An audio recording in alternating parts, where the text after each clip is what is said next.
Hello and welcome to I guess it's our penultimate episode, but it is covering the finale of Sydney Survivor.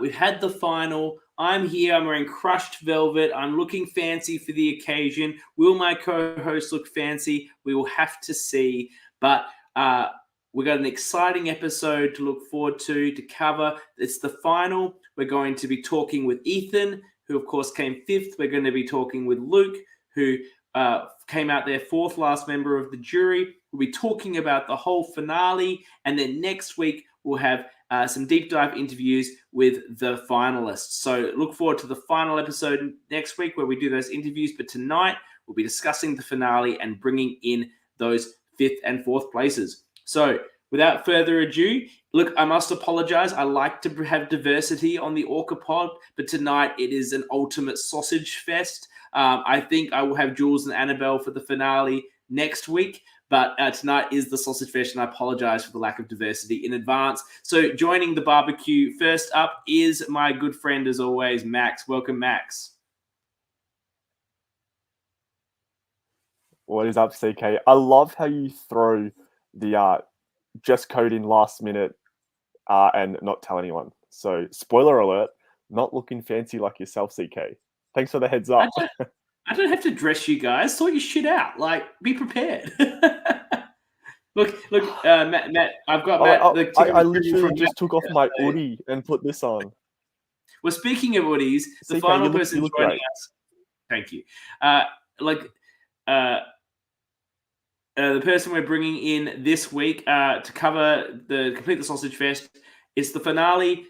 Who better than the most recent winner of a Survivor LRG that has been aired? That is not obviously Sam, but we're bringing in another member of the barbecue. It is John, who has described himself as the token Asian. Well, at least it's not all white. I guess I got some diversity. I'm here to provide the diversity on the Sausage Fest cast podcast. When we bring in Ethan and Luke later, it's going to get very locker room white boy situation. So it's good that you're here with providing that diversity for this episode. And it's going to be great to get your takes on the episode, John. I must say, how did you feel about these very limited tribal council speeches that they were being cut off? They were being given time in advance. You love the cutoff of final tribal council. I was very jealous that in a one-day game they got triple the length for their speeches. Did they get triple length? Sorry? Did they get triple? Yeah, they got 3 minutes instead of 1 for their speeches. You got 1 minute? Wow. Which we found out about at Final Tribal Council. I'm surprised you fit in like 5 Denise references in that 1 minute. Now, look, before we jump to the Final Tribal Council, let's just look at the episode as a whole. We'll run through it relatively quickly because finales are pretty straightforward. They come out of the Tribal Council and Matt's gone, and I think Ethan knows he's pretty much fucked, right? Like, would it have been in anyone's interest to bring Ethan to that final four? Yes. Luke, is your answer, I presume? Actually, no. I think it was in Luke's interest, or I think Luke. I can see either or, because I feel like if Luke was thinking, I need to win final immunity challenge, maybe he thought Ethan, like if it was an endurance challenge, Ethan was his like biggest competitor. But I actually said, and they will back me up in this, I actually said Michelle and Jazz should have kept Ethan and booted Sam at Final 5. And this is, and I said this was my live thought, so it's not Monday morning quarterbacking.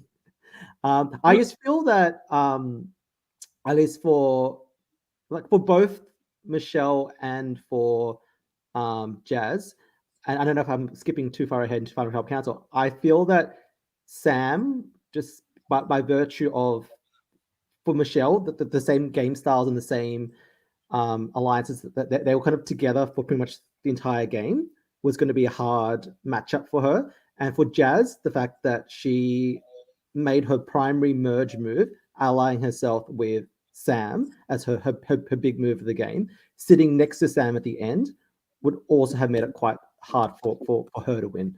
So I think it would have been in both their interests save Sam at 5.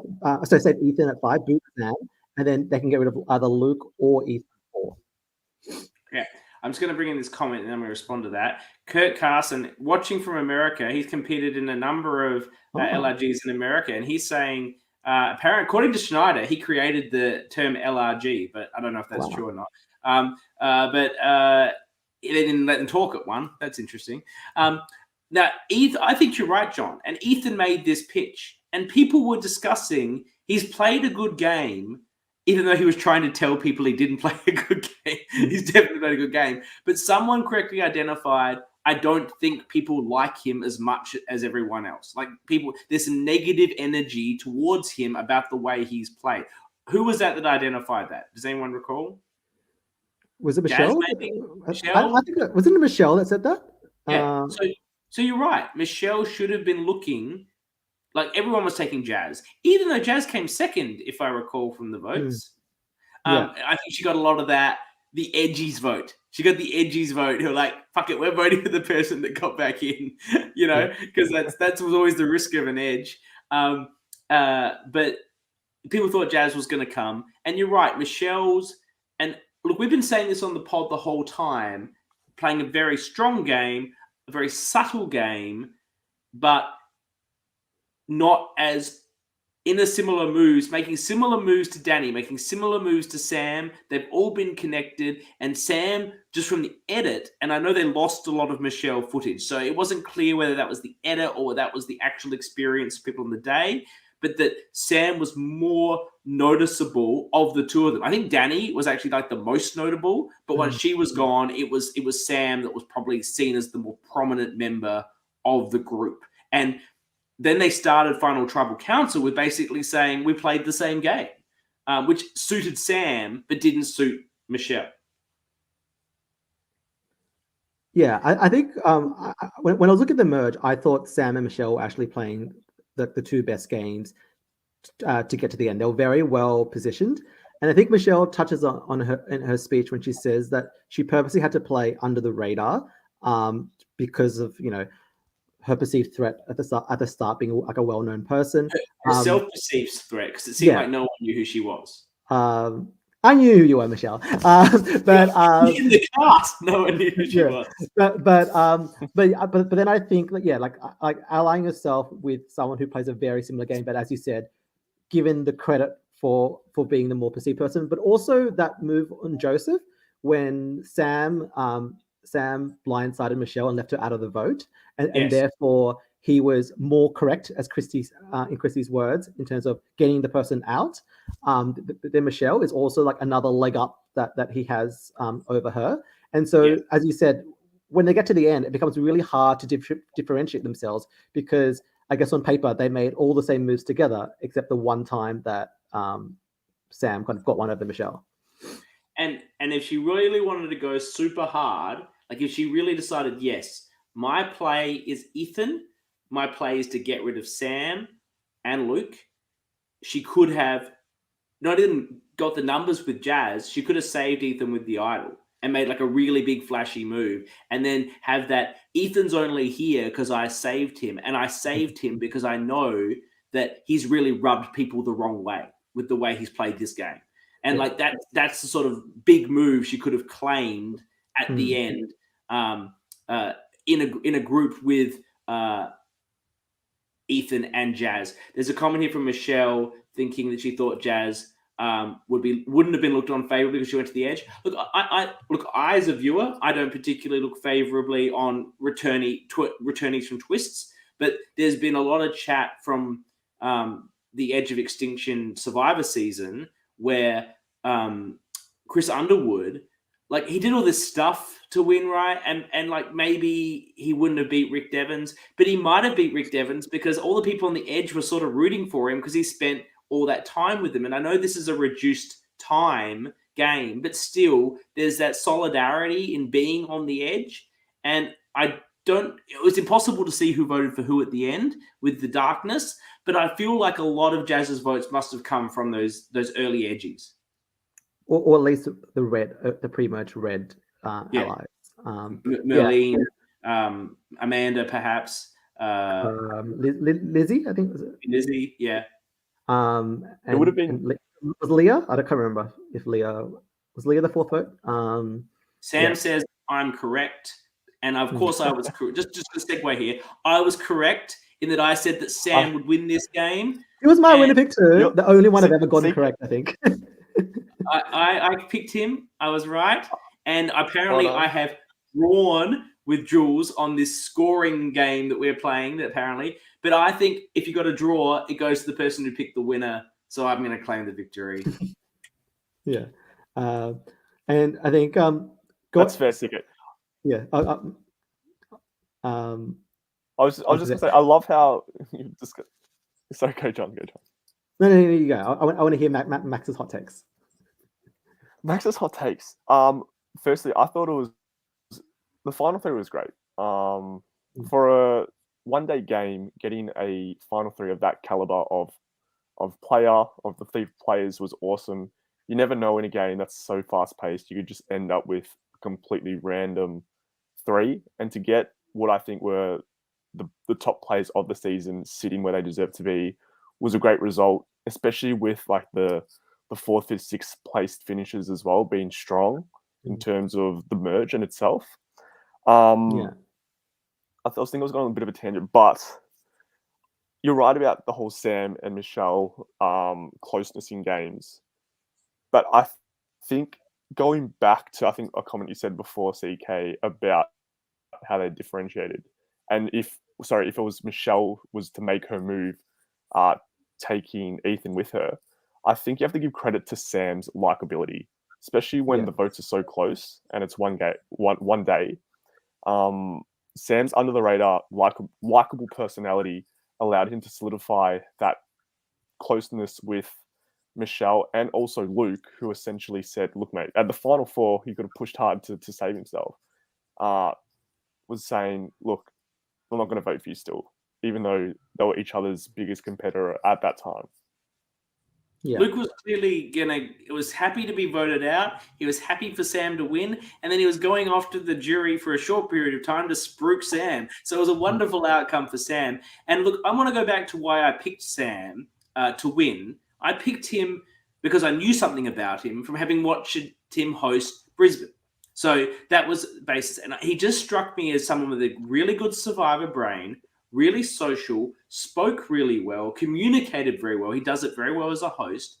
And he seemed to have the right level of confidence without it becoming arrogance. And for people like myself, if I'm in a final tribal council, it would be difficult for me to have that same approach where I'm just going to be like, I did all this shit, I'm awesome, and just if you like it, you don't, whatever. But he has the ability to come across confident but humble.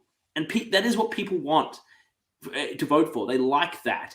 And I knew he was going to be able to do that in this game. And that is why I picked him, based on what I saw of him as a really just lovely, approachable host in Brisbane. Yeah, no, wanted to echo all those thoughts. I think I guess it often gets said like it's hard to play from the bottom, and definitely there's challenges that, but it's also hard to play from the top when you have like a good majority to kind of keep everyone in line, and to not make people think about turning you, like people who are less like to win than you, like turn on you before the end. It's a big challenge, and I think part of, as you said, like the endearing kind of way that Sam plays, and you might not get to see it in the edit as easily, is it's about like locking people in. So you see how he locks Jazz in, basically from the merge onwards. It's like locking Michelle, locking Luke in, and it's very much about the way that Sam's, created a way. It's not like, Sam versus them. It's Sam and them versus everyone else, and making it seem like if they get to the end together, it's a win for them rather than just a win for him. Because like as we said, like, it wasn't an interest to take Sam out, but kudos to Sam for his strong social game in getting. I feel like they all would have taken him, like Luke included. So yeah, I mean like. And Michelle said Michelle's upset with you, John. She doesn't like it. Yeah, no. Sorry, when I say like lock me in, like I'm not saying that like I don't mean to say to connotations that that you're used by him. And I think we do see that like you're very with each other for all the strategic decisions. But I think, as we said before, I think that's what made it harder to differentiate your games. And I think and I think that's always the risk when you play with someone who has that very similar story. So when I said lock in, I just mean like you guys weren't turning on each other. That's what I meant by lock in. Not that like one person was controlling the other. Yeah. You can't underestimate in these games, for those that haven't played, how difficult it is to vote out someone you like, even at the end game, when you're not playing for $1 million or $500,000. When you're playing for that money, you can put, I like this person, but I'm trying to win here, to the side. When you're playing for nothing but pride, and you've made all these friendships and you've had a wonderful experience, and you know that Sam and Michelle say they've gotten really along, they're well together, they've played the whole game together, they've had that trust, and Michelle's best interest might be trying to take out Sam, but for her, she might go, look, I really like this guy, he loves Survivor like I Survivor, if he wins or I win, I'm okay with that. And that is a valid mental approach that people have in these games. And for people that haven't played, I can appreciate you don't understand how you can build a bond where you care about them in a day or even in 2 days or even a day, but you really actually do. And for that reason, people don't always make optimum choices in LRGs at the end. Couldn't have said that any better.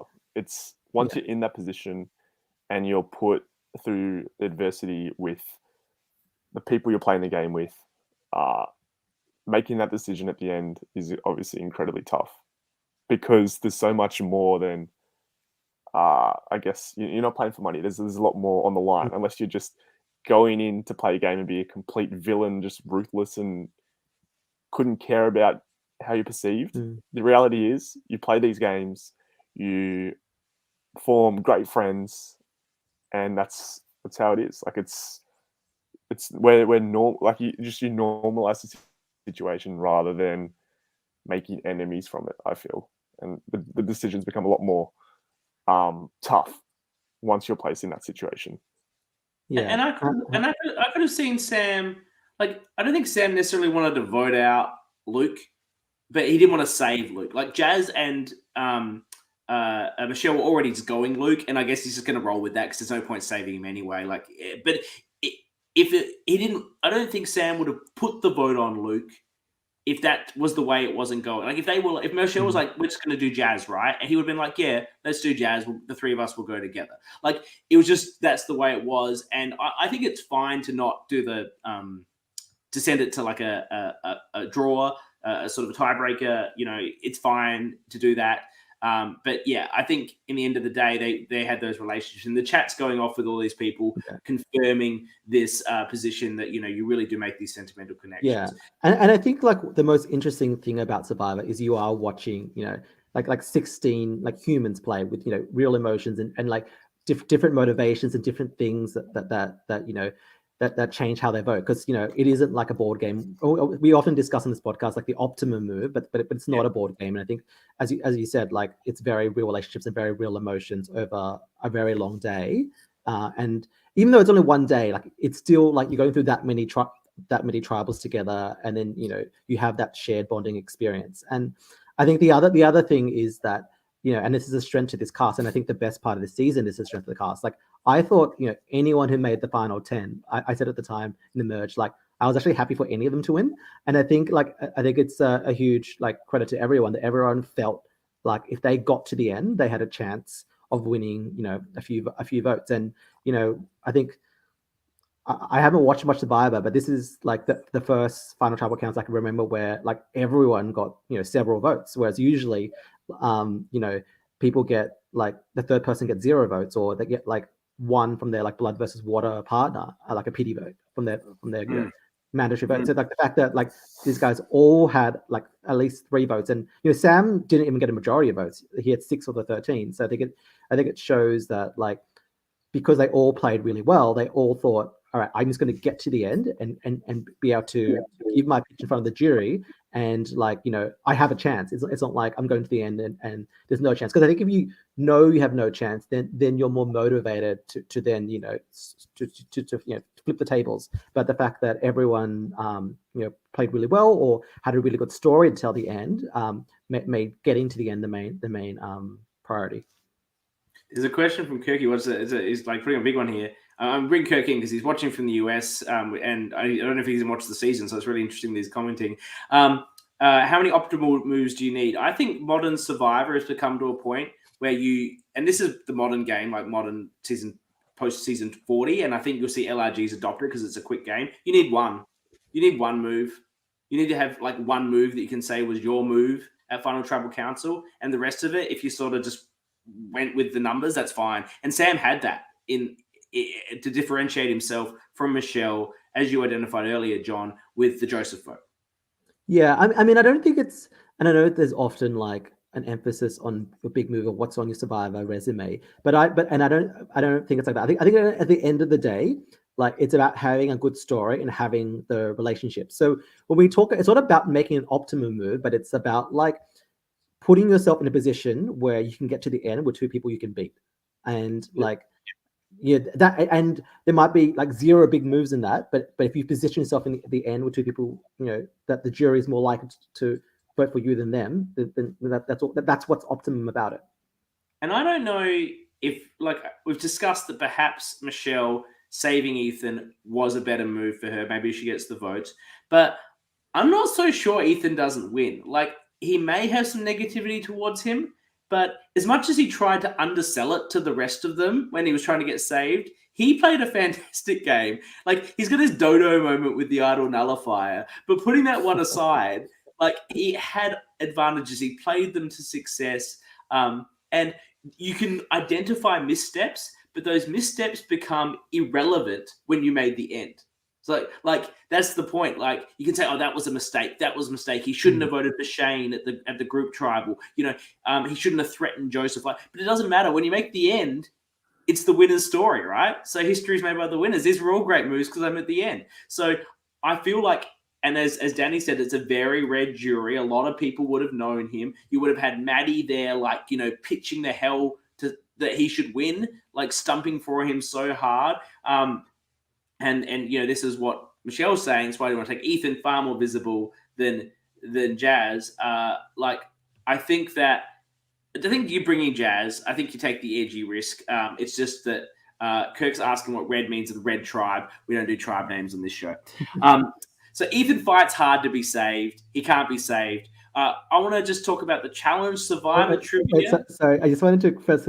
Sister Sam said, "Was Ethan the Simon Me of the season?" And this is actually what I said a few weeks ago to Ethan. Like, I found like I found Ethan the most like.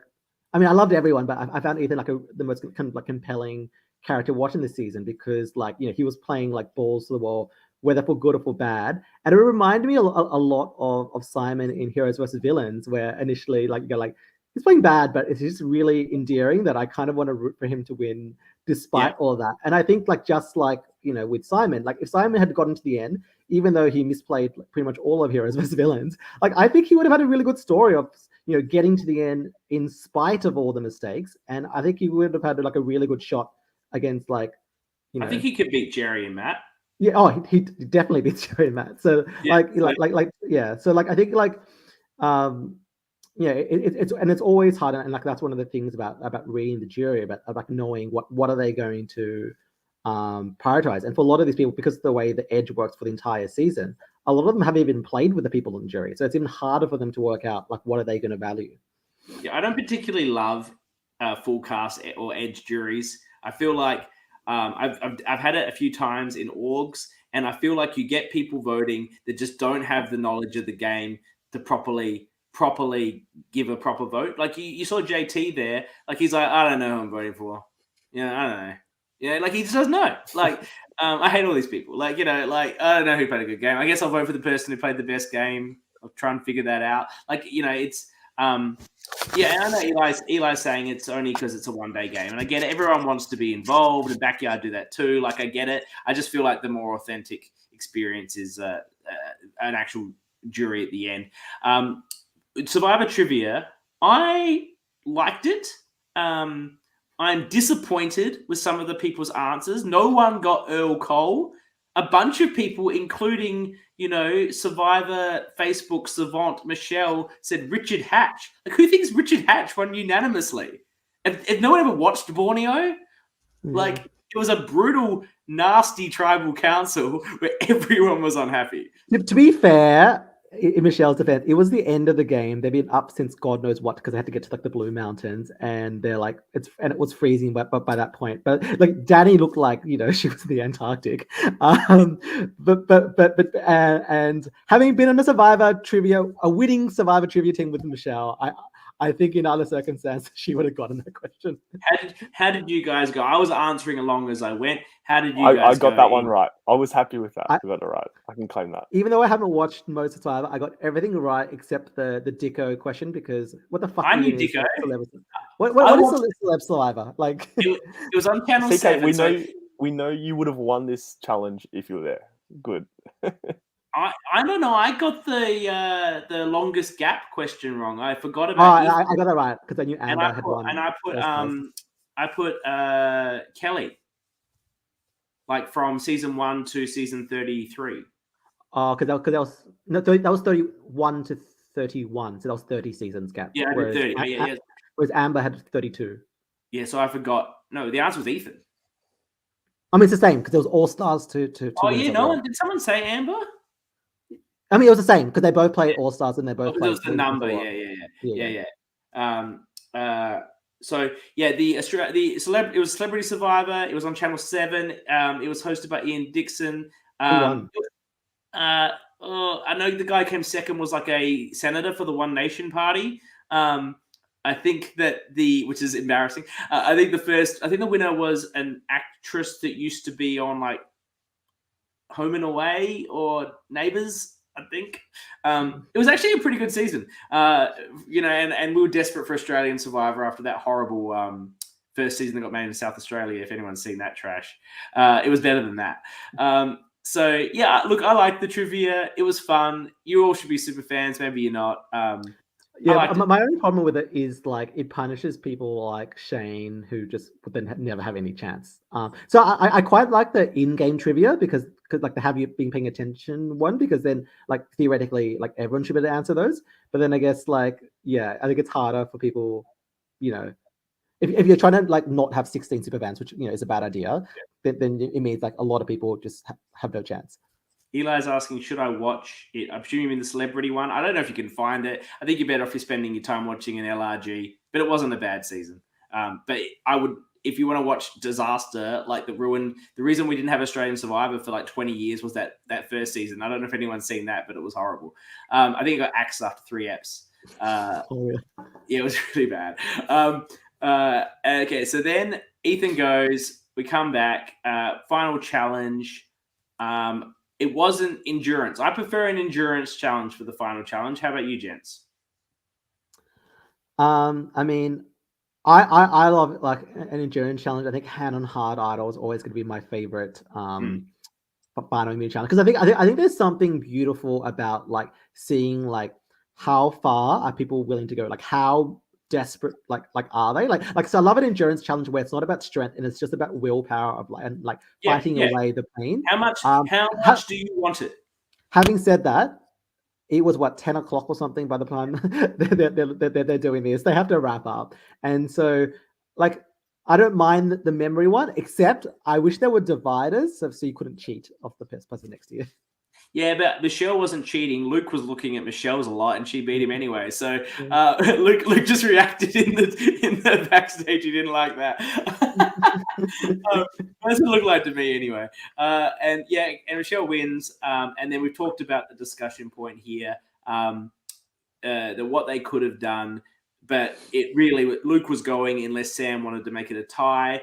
No one wants a tie, especially production at this time of night, or the jury. I think the jury would not vote for you just for making it go like an extra 10 minutes later if you cause the tie. Like, people just want to go home at this point.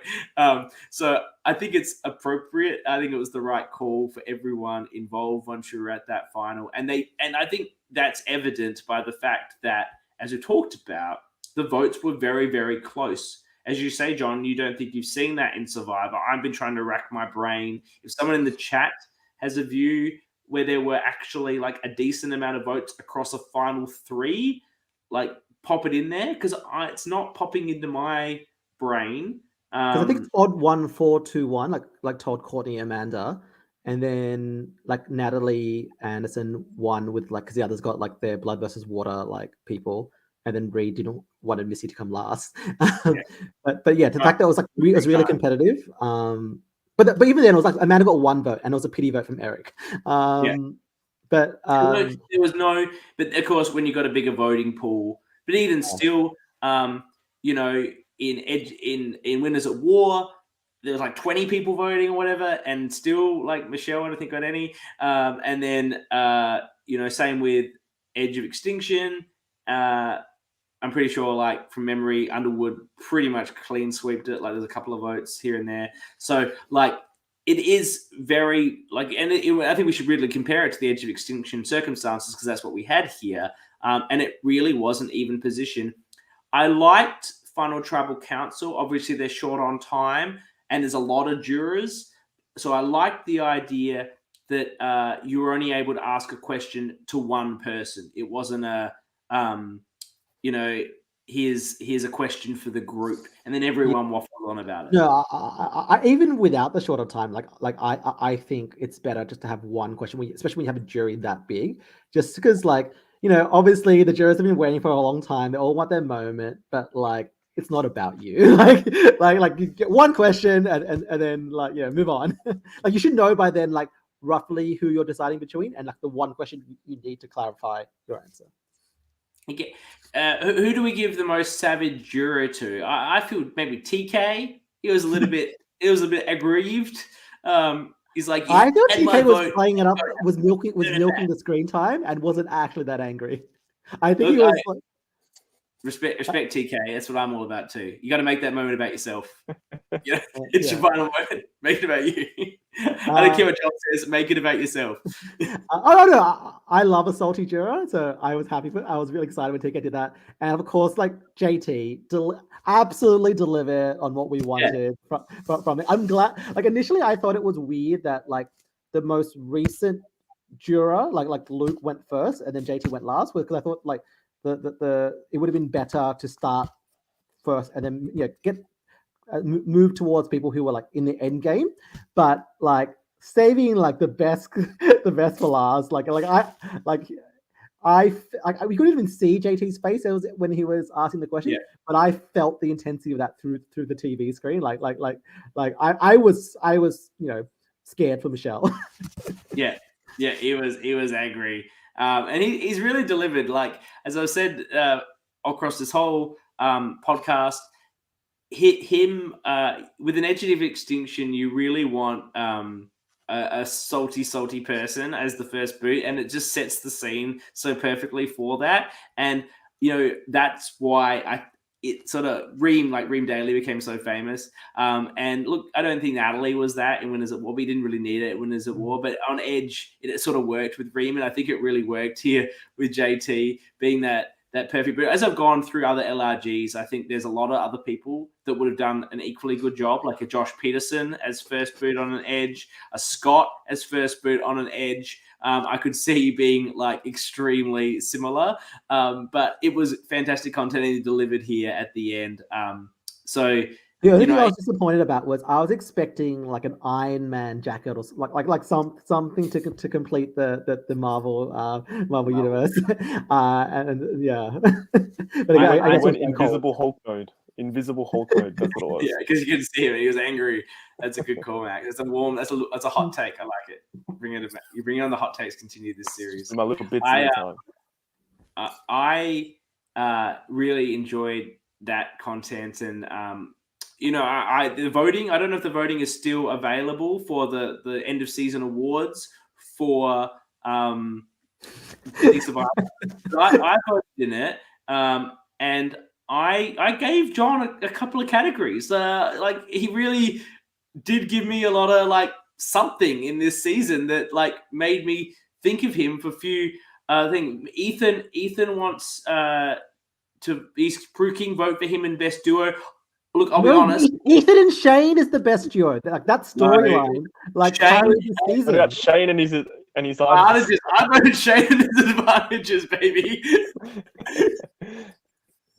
It closes midnight Friday. I did actually have Matt and Ethan because I love Matt and Ethan, but I actually had to change it to Shane's advantages. I feel like by the end of it, I kind of just got tired of Ethan saying, as everyone knows, Matt and I are super tight. Like, I think like he said it like 20 times across the season. And I think like, it's too much, Ethan. We more show, less tell.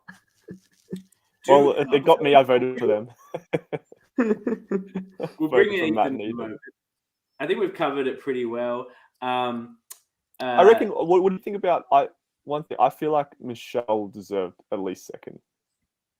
That's my hot. Yeah, I feel like I don't want to be. Yeah, I mean, it's hard, and I think nasty, it's just because Sam and Michelle were splitting a lot of the blue votes, whereas Jazz was getting a lot of the red votes, and I actually kind of wonder whether maybe if they had booted Jazz at 4 and taken Luke, then I'm wondering if Luke and Sam would have split a lot of more votes between them, and then whether like the Amandas and stuff, like would they vote for Michelle instead? You know, we'll never know. But I think it's always hard. Like it doesn't necessarily. It's kind of like in season 44, Carolyn got 0 votes, was in 3rd place, but that doesn't mean she was worse than Heidi. It just means that Jam Jam took all her votes. And I think like if you kind of look at the relationship between Jam Jam and Carolyn, like they also worked together for pretty much every vote except like that one vote where they blindsided her and took out Franny. And then like he took, It's a fantastic comparison. I agree. They were a great pair, and I think that Michelle definitely deserved to win or to come second. No shade on Jazz. I just don't feel like she did a lot other than come back. And she got votes for the comeback. But for me, as a viewer and as a voter, I don't really get into like twist returnees. Like, did we work out if there was no edge, if not everyone voted and it was just purely the jury, what's the result? Have we worked that out? Well, we don't know who voted for everyone. Well, no. So Luke voted Sam, Ethan voted Sam, Matt voted Sam, Shane and Joe. Shane voted Sam, Joseph voted Michelle, I think, and then Danny and Christy voted Sam. So Sam wins.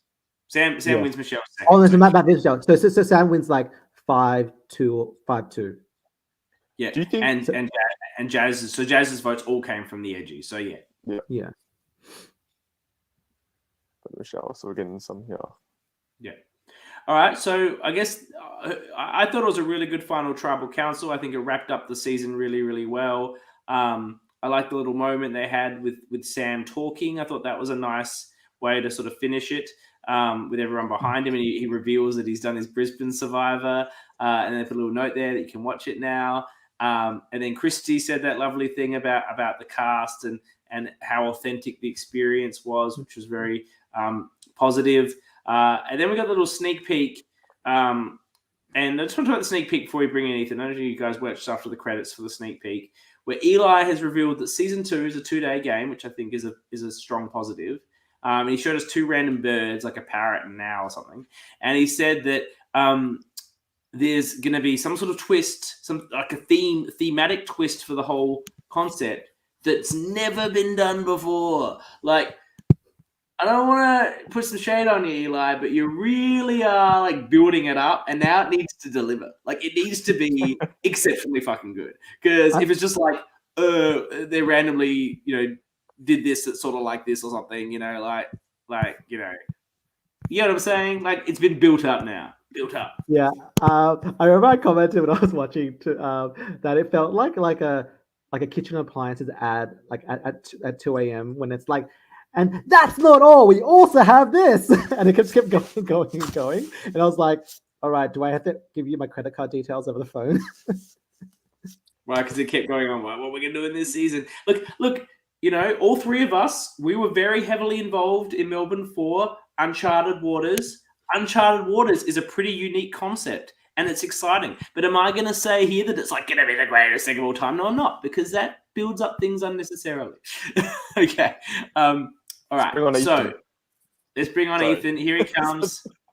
To me, he was the MVP of the season in a character sense. Brought the action, brought the fun. Let's welcome him. Ethan, welcome. Me up.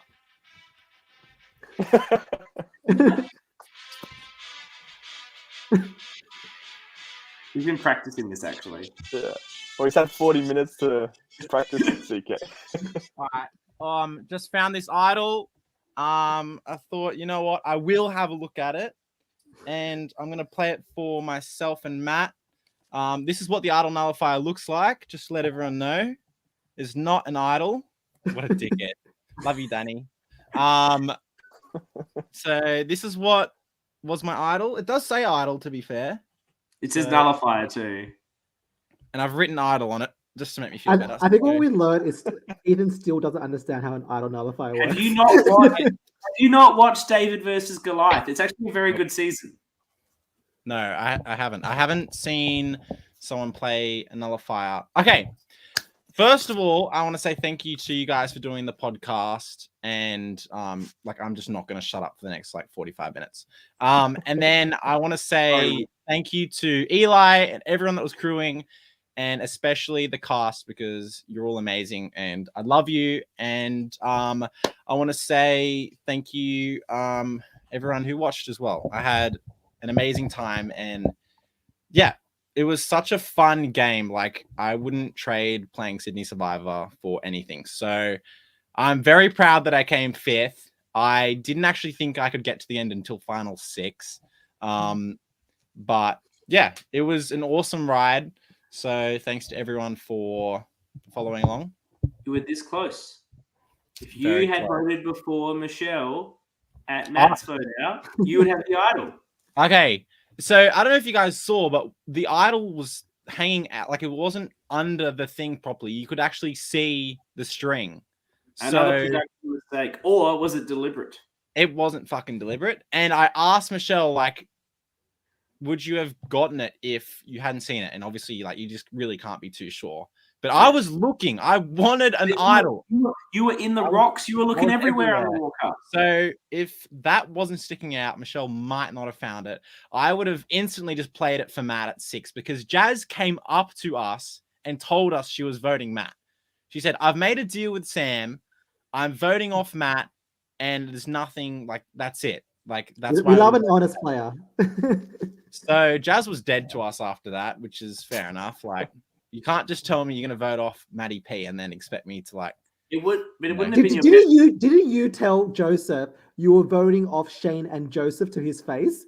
No, okay. There's a lot of okay. I'm actually so glad you brought this up, because I want to go back. I want to hear the answers. I want to go back before we're talking about that thing.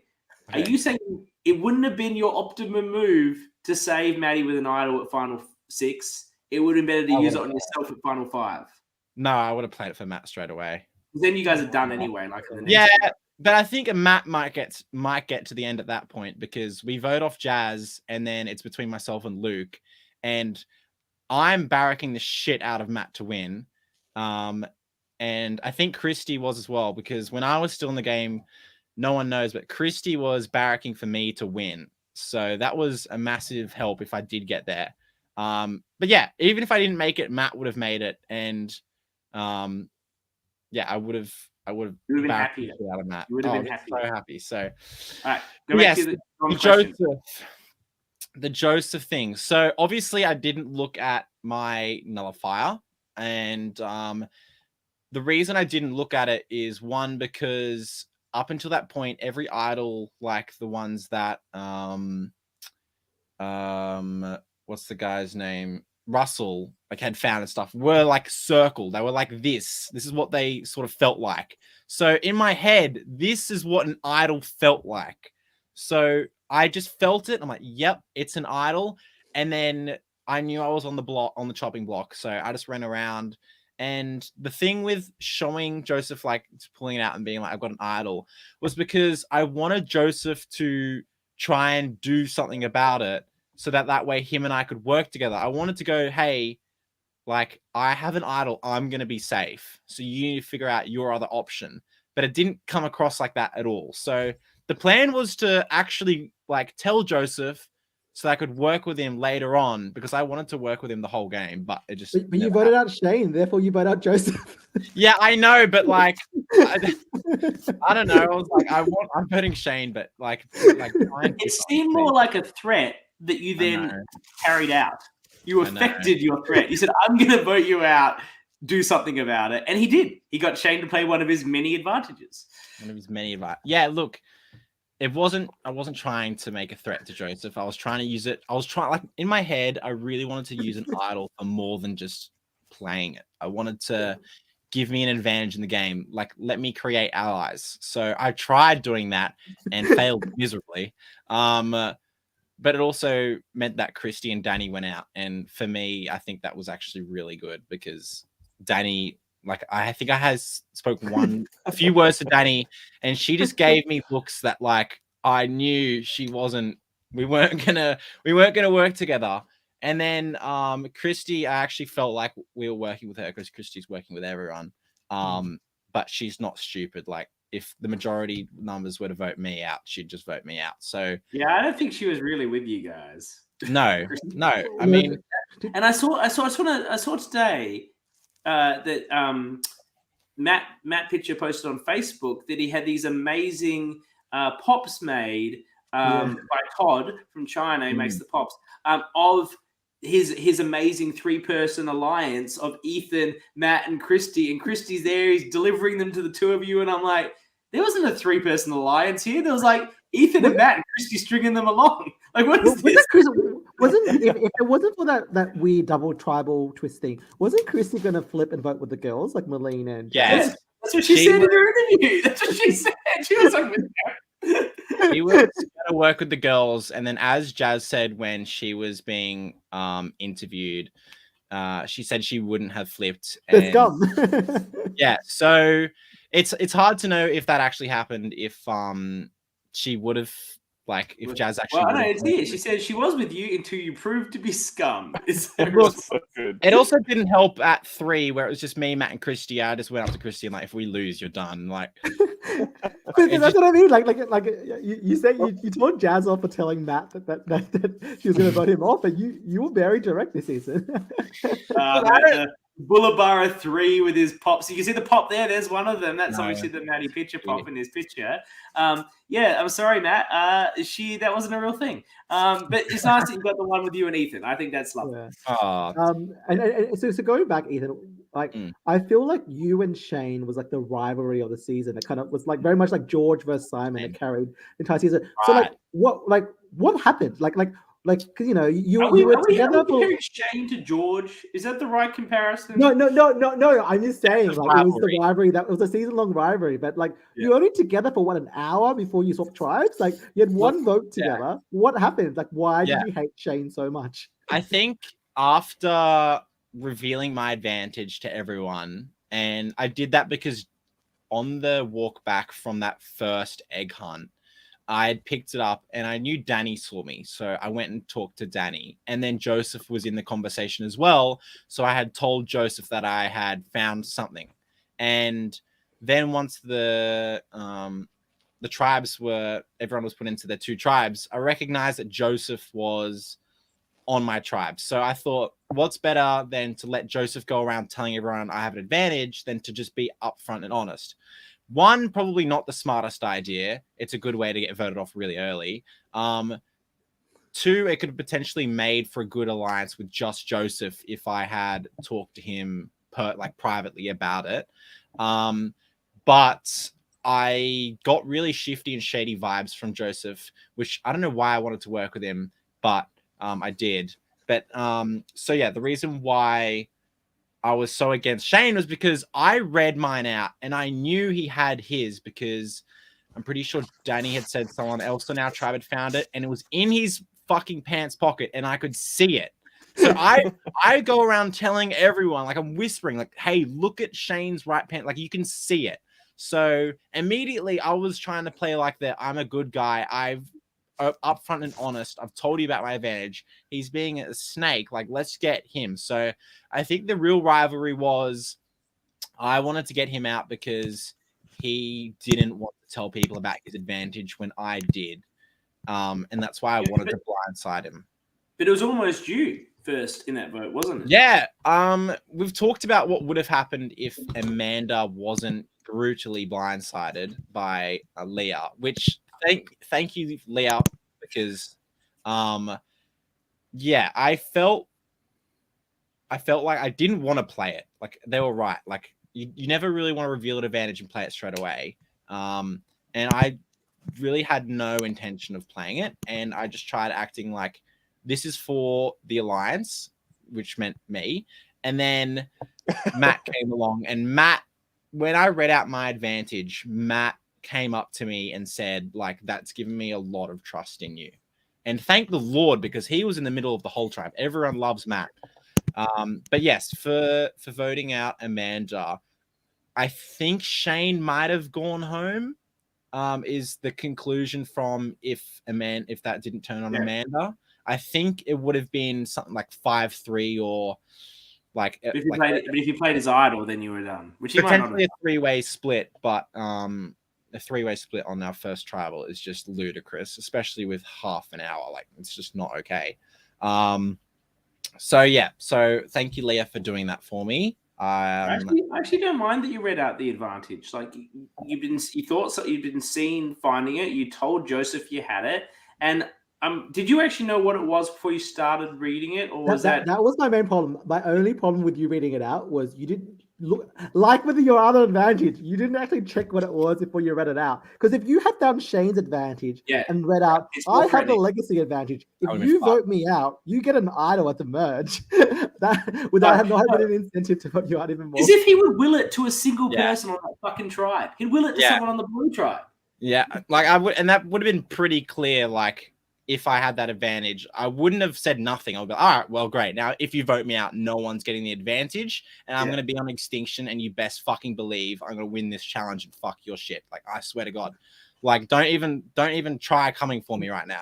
Who would you now? We've asked this before in the chat, and Eli said you would have had to will it. You couldn't keep it on the edge. Right. Who would you have willed it to on blue? It's a good question. You obviously met people at the breakfast. Right. Maybe who were you? But what if? I would get it to Luke. But what if Matt had knew you were going out, but voted with you just so he would get your thing, like Sarah Lucina did, to get what's her name? I haven't watched the season. Legacy advantage. Yeah, Sierra Dawn Thomas. So yeah, I think at that point, like if I went on the first tribal instead of Amanda, like Red's first tribal, I wasn't close enough yet with Matt. It really started after that tribal. So yeah, Luke would have gotten it because I was chatting to Luke early before, like at the breakfast sort of thing, and felt really good with him. And that's why at Merge, I wanted to work with him. And I also needed someone else who was perceived as a big threat because I was going into Merge with the biggest target on my back. I think for just being loud in myself, but never change, Ethan. Never change. The chat is loving this line of questioning. I think we may have managed to stumble on a alternate universe question that their own group chat hasn't actually asked because we've given Ethan an advantage he didn't actually have. So we're through the looking glass moment here, but it is an interesting one. I do agree with John though. Safety without power was about the best advantage you could read out at that second. Perhaps an idle nullifier. I'm really worried about those as well. An idle would have been better. But I think safety without power, people are like, meh, it's not that threatening. Whenever he uses it, we just get it the next time. You ultimately ended up using it incredibly effectively. I think that because you managed to get to a weird twist where there was a full tribe thing, you were immune and you could save Matty P. An incredible moment in the season. Yeah. So again, we've talked about that. If Matt wasn't safe, I don't think he was going to be voted for, but at the same time, they knew I had that advantage. And they also speculated that I would play it for Matt. So that's why their plan was Merlene first, Jazz second with that information. So there's always a chance that Matt goes there if they don't know my advantage and I don't play it for him.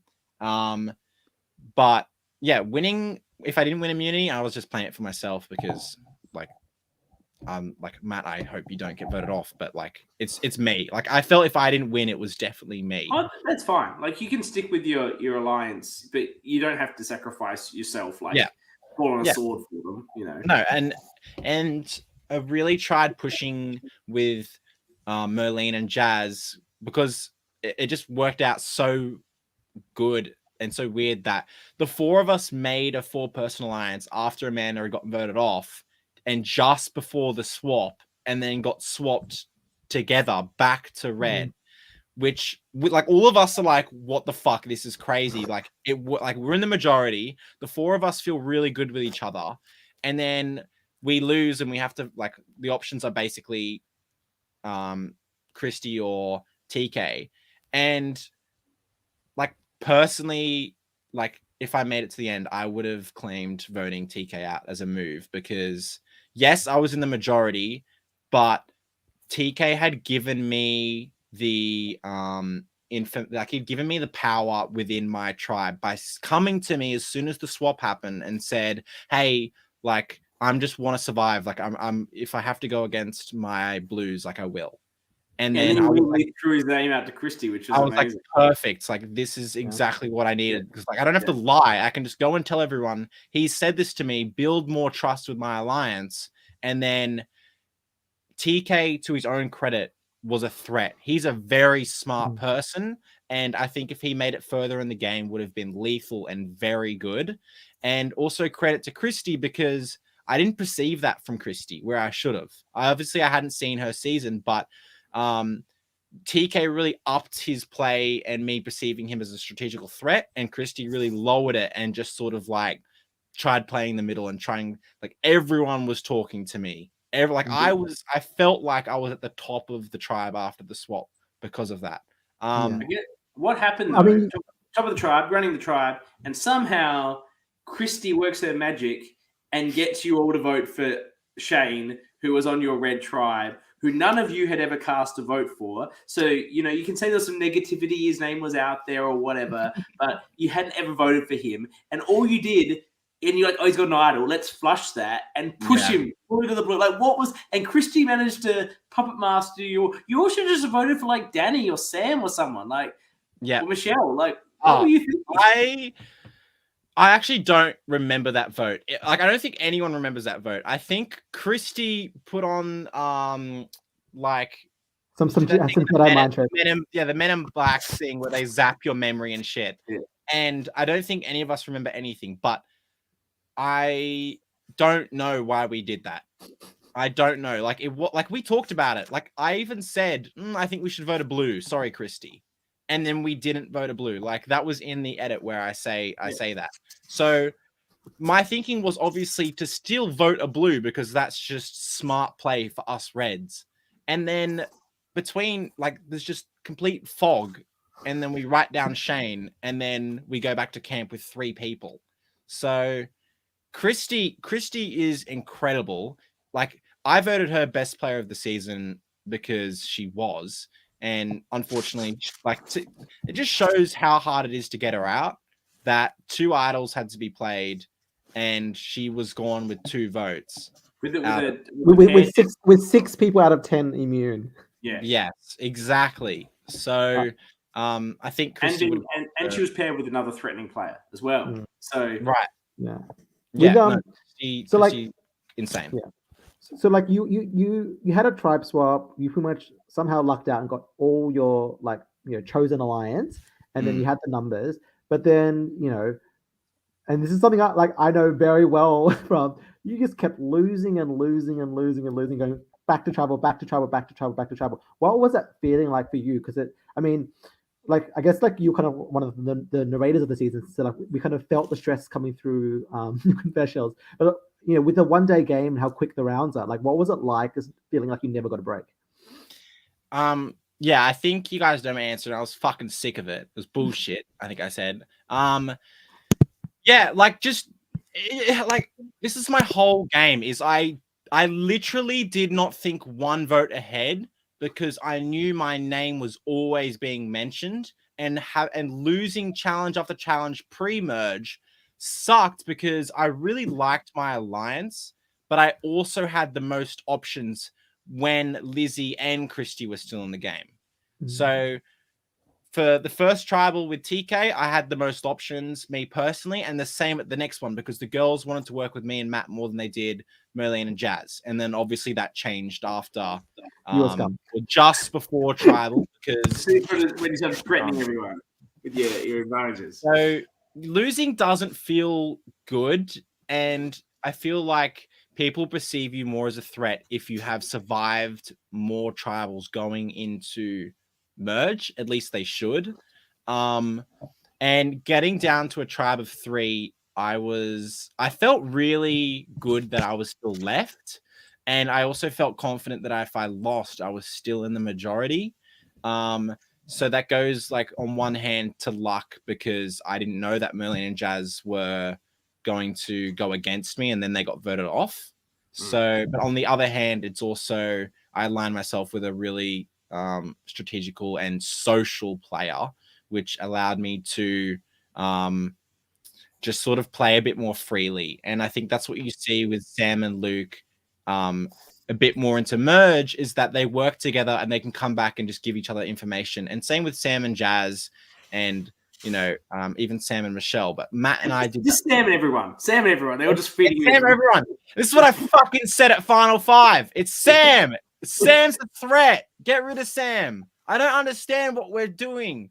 But no, you guys talked about if I made final, maybe I have a chance to win, and I would have pitched my fucking life. Do you think? Have you done the numbers in the group chat? Are you going to get the numbers? No. But I actually don't disagree with them voting me out 5th. I said to Sam, and it's not in the edit, if I was you, I'd vote me out. Like, I just straight up said that, because he wasn't buying my shit anymore. He clearly wasn't. It got anymore. Were they ever buying the shit? Like, he wasn't buying any of my shit. Yeah, you're right. Get rid of the anymore. He wasn't buying it. And it just got to a point where I was like, just vote. Like, honestly, if I was you, I'd vote me out, because as Luke and Matt said, I can talk, and that is threatening when it comes to a final pitch. And yes, I might have lost the Shane vote. I might have lost the Joseph vote. Like, a few people that I pissed off, maybe some of the Blues. I might not have got Danny, but I had Matt and Christy barracking for me. If Sam wasn't there, I could have gotten the Luke and potentially Sam vote, I think. And I wanted to win. That's what was most evident and most different between me and other players, is that I was playing hard because I really wanted to win. Like, what people don't know is, like, I live 40 minutes away. I went to the site and checked it out. Like, I went there a few days earlier. It was freezing and raining, and I walked around looking for good spots to put idols. Like, that was what I was thinking. I sat there, I sat at Tribal Council, and I envisioned myself getting to Final 3, and I absolutely would have told everyone that at the Final Tribal. I would have begged and pleaded, but I also would have shown and told people why I think I should get their vote. And wanting to win is a great reason, in my opinion, to give someone their vote. And I wanted to win. That's my whole game, was playing hard because I wanted to win. But obviously, I just didn't have the gameplay or the social alliances like Sam or Michelle or Jazz. And another thing to what you guys were saying, I think we would have had JT's vote as well. I might have got JT's vote, yeah. And I think I might have got TK's vote as well. Because TK is a great player, and that's why I voted him out. Like, he was just visibly a very strong player, and might have got Leah's vote. But look, who knows? But for Jazz's game, just quickly, Jazz, I think, did a really good job of coming back into the game and adapting. And I think for her, she needed to, because I've talked about this with Sam and everyone else, like with Sam and just like scenarios and stuff. But I think for Jazz, she needed to say she made a deal with Sam at 7 to change the vote from Matt to Joseph. That was her move. She thought, like, she made Sam do this. And she also said at Final Tribal, she aligned with who she thought was the strongest player in charge of the other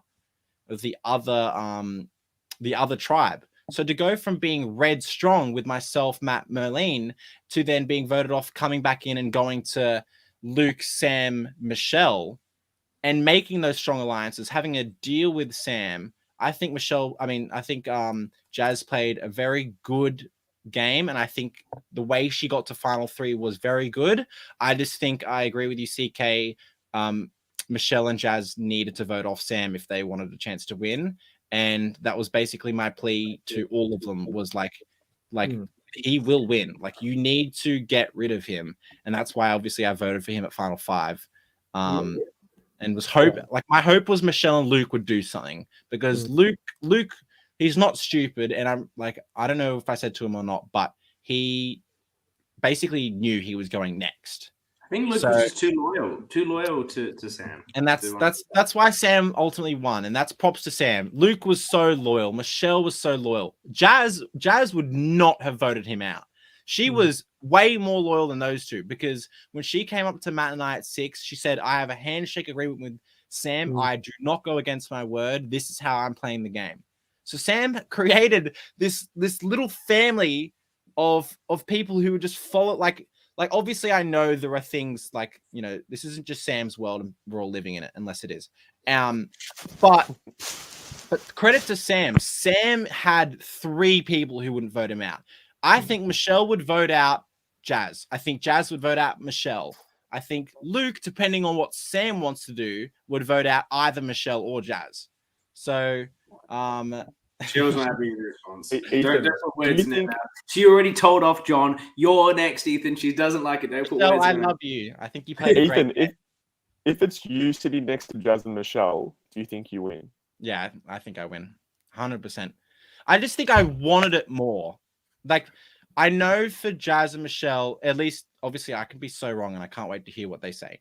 But it looked like they had made final 3, and in their head, it was like, I've made it, that's it. Like, it looked like game was over for them, other than when Jazz answered Merlene's question. I think Merlene's question was amazing for Jazz, and Jazz answered it really well. But in my head, it looks like they've made it, and that's it. Like, I've made final 3. I've come here and done what I wanted to do, and I've achieved my goal. Whereas Sam stayed switched on. Like, if there was a fight, he would have fought. He would have done it in the way that CK said, kind, calm, respectfully, well spoken, well thought out. He would have Humble. Yeah, very humble, and he's very likable and very nice. And that's why so many people wanted to work with him and not run him out. But I really think they needed to step up in the final tribal, because I want someone to make me vote for them. Like, I want someone to tell me why I should vote for them, and like basically not take no for an answer. Wait, I'm going to cut you off because you're going to keep talking. Yeah. You are going to keep talking, right? And I've got Luke here to come in. Well, we've loved your passion on this show. You've really popped into the community in the last couple of months with being on this season and doing the week-on-week coverage with Danny and Jules of Melbourne Playing with Fire, which was fantastic. Both of it has been brilliant. Your contributions to this season and to that podcast have been wonderful. You were coming down to Melbourne. I know it was for other things, but then you were attending the viewings of Playing with Fire. So, everyone, we all love this community. We love what it's about. But obviously, you like really the way you are. It's just who you are. I was just about to say this, Sam. You took the words out of your mouth. You exploded onto the scene. And we love it. And I agree. And you're a fantastic part of the community, a fantastic character on this season. If I just let you talk, you just keep talking. So I'm going to cut you off. I'm going to do Danny's move and just take you out. Yeah. Michelle, I love you. Michelle, I love you.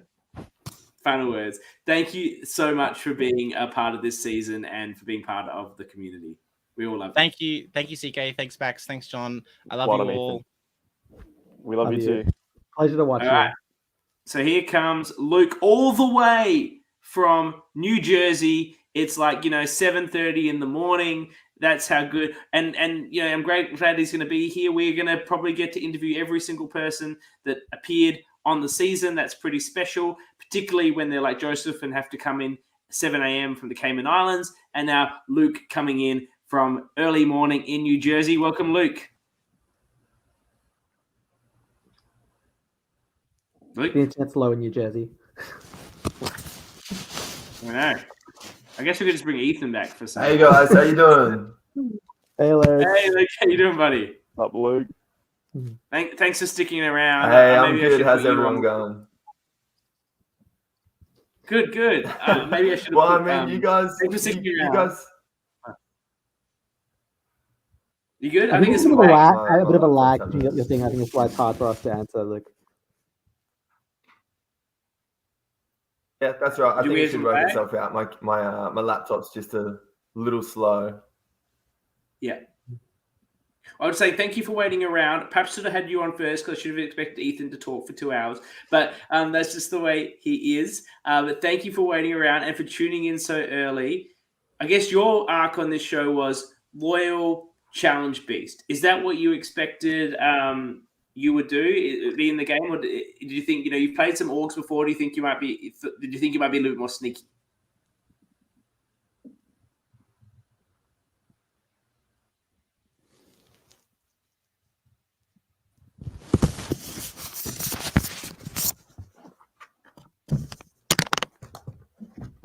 We're having some strong technical difficulties here. Unfortunately, we lost him. Give him a minute. Give him a minute. What do you think happens? And I think the chat can also chip in. If it's a Yeah! Sam- Bring me back! I actually think we should bring in Ethan and Michelle at the same time so they can go at it. Fuck! This is better. Luke, I hope Luke fixes his stuff because I really want to listen to what Luke has to say. All right, he's back. We're going to try it again. Are you Okay, on your phone? let's see how this goes. Can you hear me? Yeah, that's much Yes, better. I think that's working better. You hear us? Yes. Yes, No, excellent.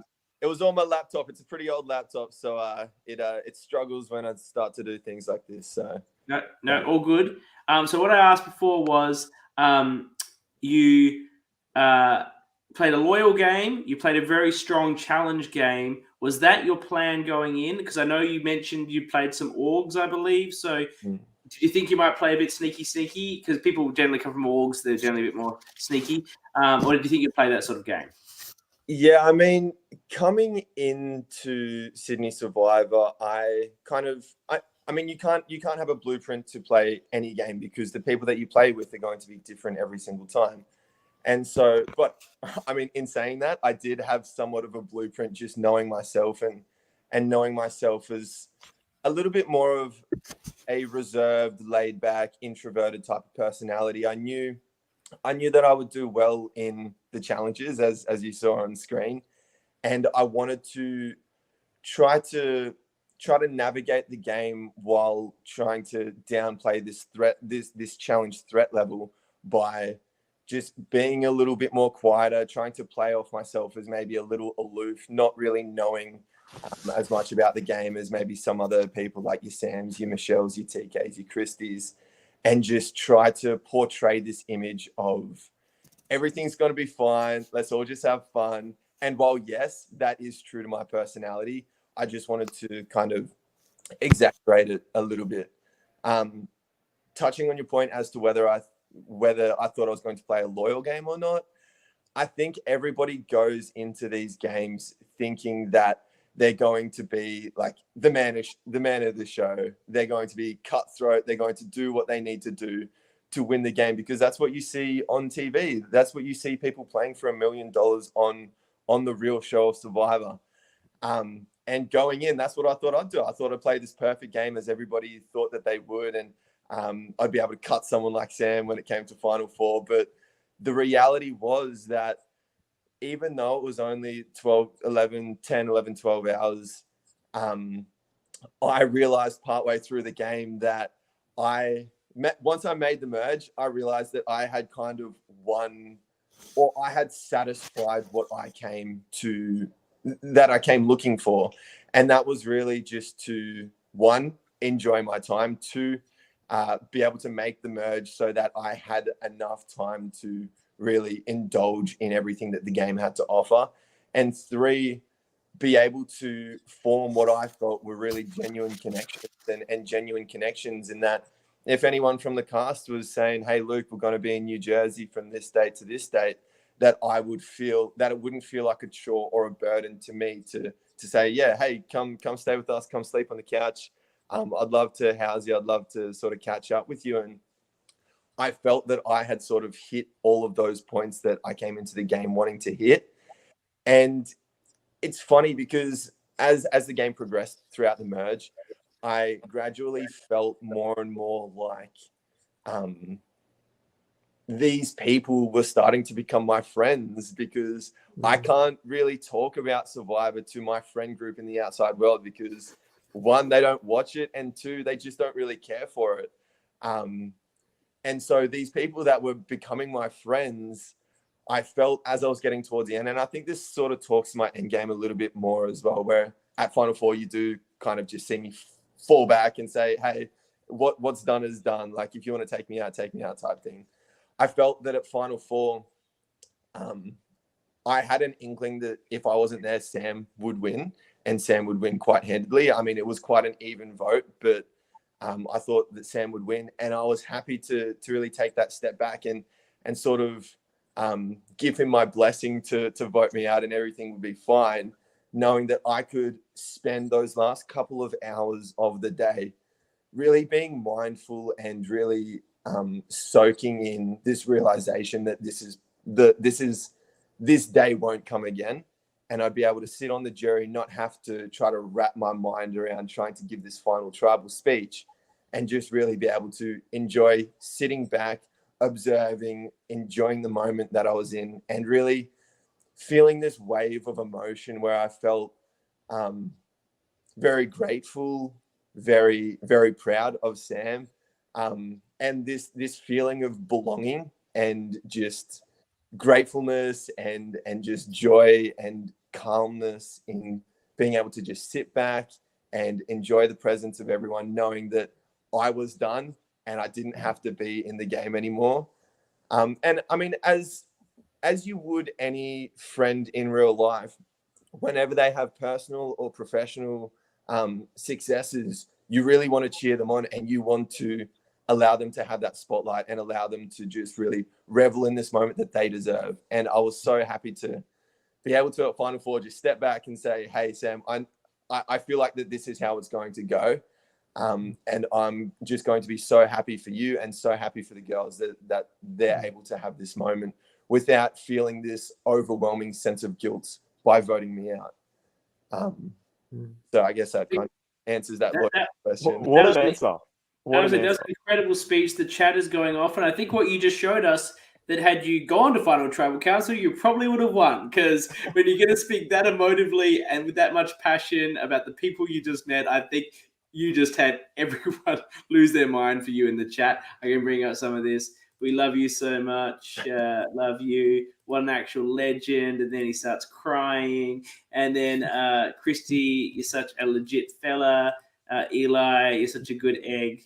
And then Matt saying something. Some guy said you're a star. Timothy. Jesus. And then, Wow.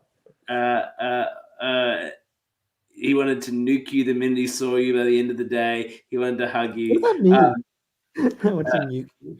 So I don't know. Take him out. I think they're using it. So that was an incredible speech and very much about what you were in the game. That was very, very moving. So thank you for that. Yeah, I will say in the edit, and the edit was relatively true to who I am, but at the start of the day, I felt like I was so sharp. I felt like I was on top of it. I felt like I was articulating myself well. And you kind of, I mean, I saw this, and I'm sure other people saw this as well, but you kind of see as the day progresses, I become less and less articulate, and I start to repeat myself, but in different ways. And that's because my mind at that point was solely just crunching numbers, looking at future votes. So when anybody was to ask me in a confessional, what are your thoughts, or at Tribal Council, what are you thinking coming into this vote? My mind was elsewhere. And so I kind of reverted back to just that first, that underlying thought.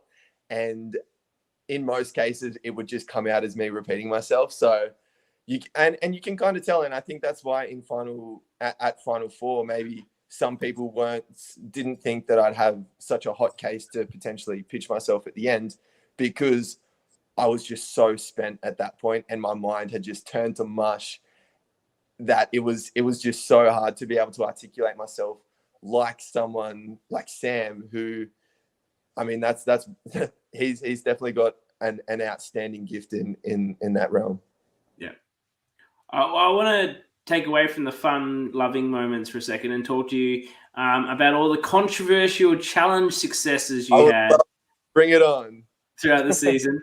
Of course, before we get to Puzzlegate, I was a strong advocate that the red light, green light was absurdly hard on Matthew Pitcher, that he did not move, and that you would just wave through, like where the guy's like, come on through. Like, and but the Puzzlegate, when did you discover that you hadn't actually solved the puzzle properly? So, I want to answer both of these because I definitely have a side to this that hasn't been spoken. And I think it's a side that will definitely shift what you guys think on what really went down. When it comes to Puzzlegate, I'm kind of a stickler for making sure that I know what's going on before I do it. And so I can say with about 85% certainty that I asked it. So Eli showed us the puzzle before the actual challenge commenced. And I can say with relative certainty that I asked him, does it have to look like that? Or do we just need the pieces to fit in? Because I could see that it was symmetrical, whichever way you cut it. And I have this vivid memory of him saying, just get the pieces in. And that backs up my story because I just went for it. I didn't even go and check it. It was behind the drum. And that's not because he wanted it necessarily out of our field of view, but that's just where he stored it. And so I just threw all the pieces in. I could see how it went in straight away. And he said when I put them in that, yeah, you completed it. You didn't think that Byron or any other of the production team that were filming were to say that, hey, it's not correct. I feel like that's my side of the story. I felt that he said, just get the pieces in. And I feel like that is validated by the fact that when I had them in, he okayed it. It's a relatively convincing argument. Eli's very excited in the chat about it because it's saving his ass. But I will also say that if he came over and said, no, you need to have it like the color wheel, that I still had enough time to fix it before Matt was to solve it. My only question was then why did Matt think the colors had to matter? Like why was Matt running back and forth to get the colors right if Eli told everyone it didn't matter? I don't think he told everyone. He just told Luke. You see? I mean, John, that's something that Sam and I have talked about because it does look very damning in the edit in that Matt does run back and go to put it as if it's the color wheel. My only answer to that would be that either A, I'm wrong, and that very well could be the case, or B, Matt didn't hear the instruction. And you know that. Look, can I say, that's how it goes in LRGs, John. You see an advantage to how you can complete a challenge, and you go and ask production quietly. You don't say it out loud in front of everyone else. That would be stupid. Now, no. I think it's different clarifying loopholes and getting a different set of rules from each person. But either way, I don't think it's Luke's fault for either of the challenges because I feel like at the end of the day, it's on Eli to call a challenge correct or not. And you take the wins when you get them, no matter like how they come. Well, no red light, green Luke light. found the loophole. yeah, This is why we have Max on this podcast. There's the hot take. This is all I do, Luke. I just say a couple of things every half hour. Then Do you know, Luke, that you and Max are the same person? yeah. I was talking to Sam. I think Sam said that he had met him, and he said like these two guys are just spitting images of each other. If they were, I mean, we could do a blood versus water season. We could just go in as twins. let's do it. You guys would dominate. Why not? I'll We'll be the make challenge a comment. that's pretty early. I'm pretty sure that Max was telling me in Playing with Fire that I could vote him out at the end. He doesn't care. He's just there to help me. Luke, I'm not going to joke. Like your whole arc and your whole story, and even giving Sam your blessing at the end is probably if CK and I were in you and Sam's position in Melbourne Playing with Fire. That's probably how it would have played out. I'm not. So watching it was like I loved it. Loved every moment of it. I really got the vibe, and it was awesome watching you play, and like just like hearing your side of the story just before, and encompassing what really like these one-day games, couple-day games of a fan-made version of Survivor is really about. Like you meet people, you become close friends with them, and you really encompass that in such a great way, man. So it was good watching it and good hearing you talk about it. I really appreciate it. I really do. And I think you kind of hit the nail on the head when you said that, like, no one goes into these games thinking like everyone just thinks it's gonna be like a board game, and like they bring into like all these like preconceived ideas on how they play, but then at the end of the day, like, it's such a unique experience that unless you do it, you kind of like don't realize how like that kind of intensity like brings you together in a way that like it feels like you've known each other for so long. And I really boil that down to the fact that it's a game built. I mean, needing the currency of trust is just crucial in navigating the game, and the fact that you're instilling so much trust in these complete strangers in a game that does mean so much to you, like heading into it. I think that is kind of the part that really bonds you and really forms these intimate and strong relationships in a way that you probably can't find anywhere else in the world. So I think, yeah, I think it's extremely special. Like, I'm a Survivor super fan, and so I was stoked that I got the Survivor quiz game. You won the trivia. Yeah. You were the super fan of them all. I was so happy because in the edit, because I can't really articulate how I was thinking in the moment, it doesn't come across that I'm really a super fan. And I loved hearing you guys the week before saying, oh, I think Michelle's going to win it. I think Sam's going to win it. And me just sitting in the background, knowing what is to come and knowing that there may be a bit of surprise that I would win it. I thought the one where I guess 33, I was thinking of Kelly Wigglesworth. That's what I was thinking of. Yeah. That was season 31, Cambodia. Yeah. So she was on 30 seasons. And then Second Chances, but I forgot what number Second Chances was. I thought it was like 32, 33. So that was my line of thinking for that. Actually, technically 30 because they filmed it first and then switched them on release. Oh, don't bring that up because you're going to create another puzzle gate, because I think Ethan wrote 28. So 28 would be closer than 33. No, but the longest one is still 33 because the correct answer was Ethan and Amber. Oh. Yeah. Your predicted answer was actually the wrong answer. The right number is 33, but it's for different people. Also, like, now that I think of it, if you thought it was season 33, technically 33 minus 1 is 32. So because you did it maths correctly, like if you had maths correctly, even with the wrong season, you would have actually got the correct answer. That's why I threw the question mark on the end of everything, because I knew I didn't want to say with certainty that any of these were the answers. So just chuck a question mark on and you sort of cover all your bases. But going back to the red light, green light. So nice. Do you think that Matthew stopped, or do you think he moved? On the replay, you didn't know at the time, of course. On the replay, yeah. So in the moment, I had no idea. I was just focusing on myself. With the replay, it looked like he was fine. I thought that he had planted his foot fine, but yeah, I mean that's not for me to judge. But in the game, what about the guy that was doing this for Matt? Yeah. And then you're looking at him like, are you going to do that to me? You're sort of looking at him like, because you expect it. And then he's just like, nah, just come on through. I'll let you know, in that challenge, I was going for it. Like I was stoked about the fact that it was something to do with like running and stopping and a little bit of athleticism. I was sent back like 3 times. And every time I was sent back, I would just jet it back up the hill. Where I think some other people, when they got sent back, they just sort of strolled on up, sort of took their sweet time. But I was jetting back up and I was jetting back down.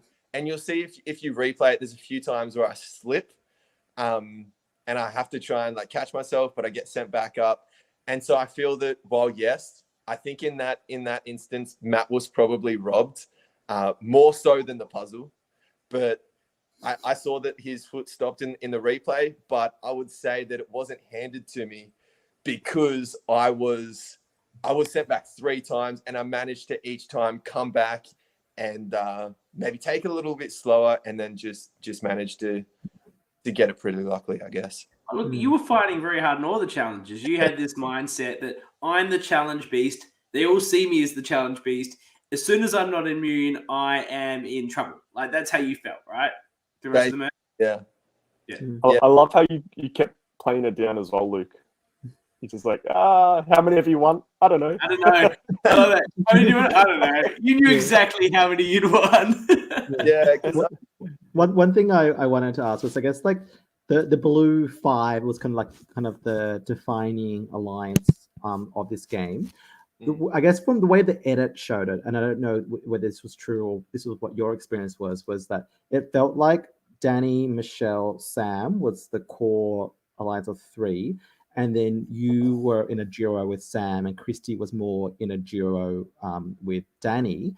But then Christy revealed in her interview that she and you realized that really early on and had a secret duo. Like, so how did you, like, was that your experience too? Like, were you planning like to work with Christy to turn on the other 3, or how did you see yourself within that alliance?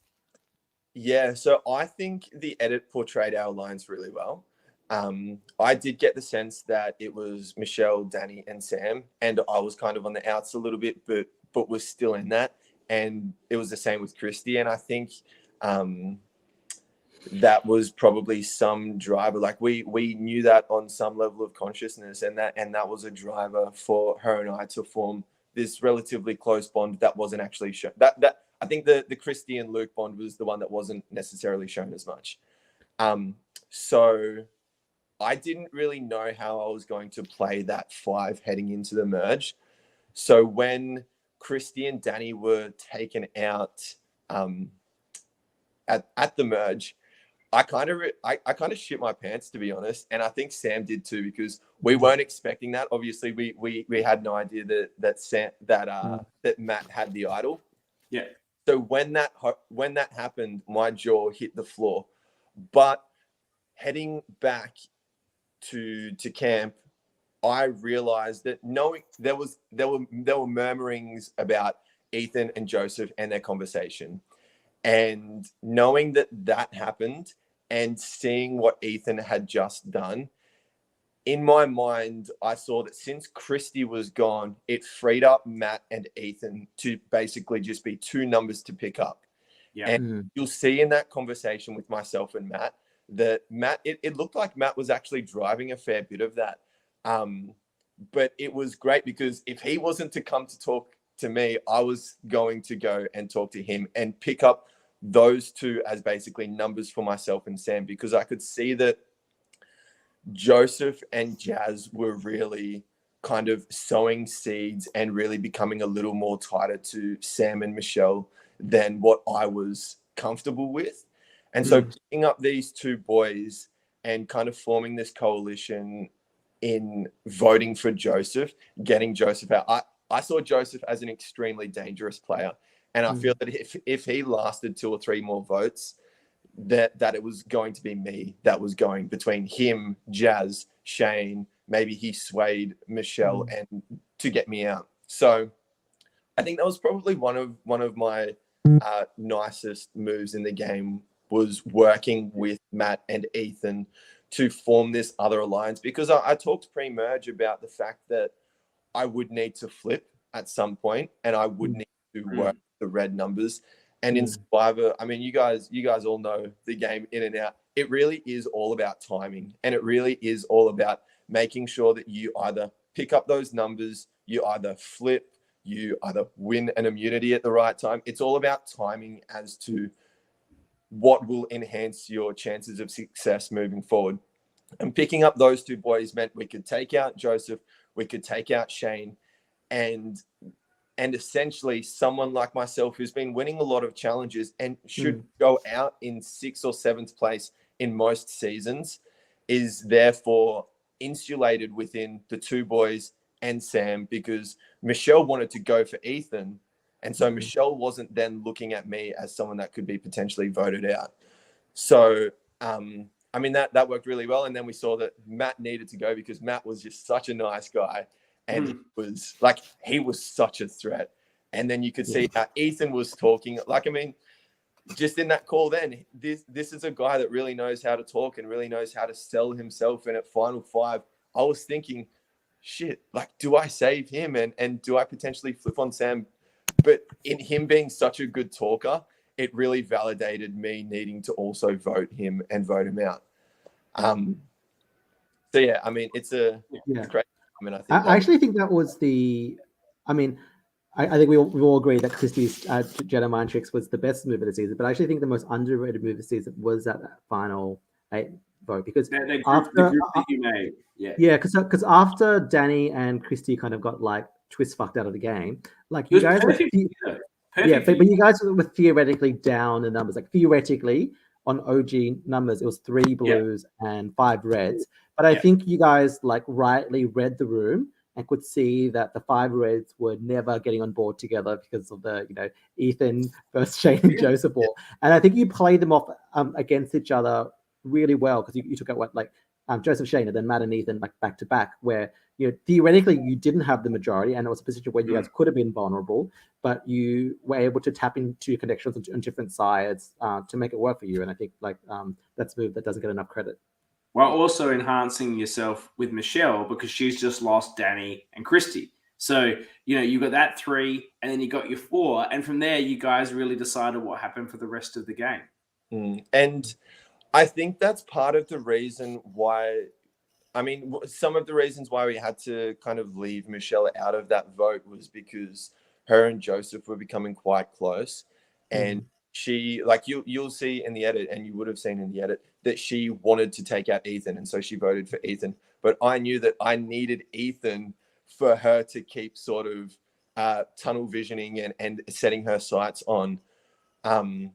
So that's why we kind of had to leave her out of the dark. I mean, she gave you a lot of compliments when we talked about that episode in the chat, saying that she was more annoyed at Sam than you because you did a fantastic job of, you didn't leave her out of the vote fully. You sort of said, I might want to vote Joseph. I'm sort of working it out. And so she was like comfortable that you'd at least foreshadowed the decision with her, whereas Sam hadn't done that as much. So even that you played extremely well. Yeah, you're exactly right, CK. I wanted to give her somewhat of a half-truth, let her know that this is going on, because I'm sure in some, on some level, she was already picking up on those vibes that they were coming for Joseph. And so I wanted to tell her, like, hey, they approached me when it was really me and Matt sort of formulating that together. They approached me and said this. They made a really good case, and it's really made me think about what I want to do. I'm still with you, as in I may not vote with you, but I left it quite ambiguous. I'm still with you. I'm still with you in this game. But I didn't tell her that I was necessarily voting with her. So I wanted to keep some sense of ambiguity so that when we came back, yes, there was something to answer for, but no, it wasn't me going completely behind her back to a point where she could no longer trust me. And I think one of the things also is, like, I think it's great that you kind of saw that how that was going and set up, did the groundwork before the vote. But I think you and Michelle actually really handled that conversation after the vote really well, where I think you guys made it really clear, like no one overreacted. Michelle made it very clear that she understood and was still willing to work with you guys. And I think that really helped, like, you move on. Because we do know that sometimes, like, leaving an ally out of a crucial vote can fracture the relationship forever. I think you guys like pulled it back together really well. Yeah, I mean, Michelle was criminally under-edited, and I guess that's in case of some of her footage going missing. But she had her finger on the pulse basically the whole game, and she played a fire game, winning those puzzles. Like, I don't see myself as a puzzle schmuck by any means, but you can see that she won basically every puzzle of the game that she was a part of, other than Puzzlegate, because she was not yet a part of it because her throwing partner didn't pass the baton yet. But she had her finger on the pulse the whole game. She won every puzzle that she was a part of. she was forming these alliances with Joseph, with some of these other alliances in the game. Like I wish she had more of an edit, but she played a fire game for sure. I just want to say, I don't know if this is the edit or the way you played, but I'm actually, I saw you as sort of a challenge beast guy who was nice, loyal. I had no awareness of how good your strategy is, your knowledge of the game, how well you speak.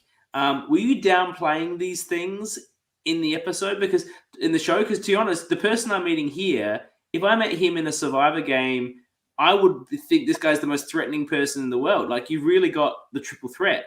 Were you downplaying that in the actual show?